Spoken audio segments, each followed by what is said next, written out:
पश्चिम महाराष्ट्रातल्या गणेश भक्तांचं श्रद्धास्थान असलेलं पेशवेकालीन इतिहास असलेलं सातारा जिल्ह्यामधल्या कराड तालुक्यातलं कोळेवाडीतला नवशा गणपतीचं स्थान। कराड ढिबेवाडीच्या रस्त्यावर कोळेवाडीच्या माळरानावर शेकडो वर्षांपासूनची ही स्वयंभू मूर्ती आहे।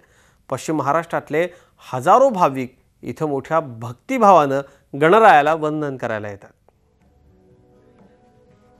कराड तालुक्यातील कोळेवाडी येथील माळावर ही गणेश मूर्ती साकारली असून श्री गणेश जयंती आणि अंगारकी चतुर्थीला मोठा उत्सव या ठिकाणी भरतो। कोळेवाडीच्या या गणपतीला नवशा गणपती असाही उल्लेख करण्यात येतो। पेशव्यांनी या गणेशाची पूजा करून ही स्वयंभू मूर्ती साकारल्याची आख्यायिका सांगण्यात येते। नवशा गणपती आहे, फार प्राचीन काळापासून आहे ते। पेशवेकालीन मूर्ती आहे ते, तरी स्वयंभू आहे। लोक नवशा आवडीने येतात, दर्शनाला लांब लांबचे लोक येतात। मुंबई, पुणे, सांगली, कोल्हापूर आणि बाहेरचे लांब येतात। तरी हा गणपती प्रसिद्ध झाला आहे, तरी नवशा गणपती म्हणून हा प्रख्यात आहे।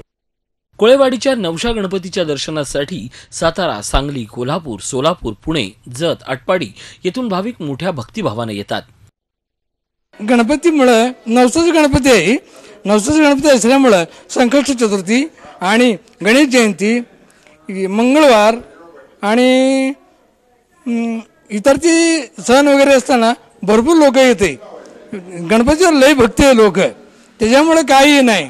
गणपतीवर विश्वास ठेवून सारखा लोक येणे जाणे संबंध चांगला आहे। पुणे बेंगलोर राष्ट्रीय महामार्गावर कराड ते ढेबेवाडी रस्त्यावर 10 किलोमीटरवर हे प्रशस्त आणि निसर्गाच्या सानिध्यात नवशा गणपतीचं मंदिर आहे।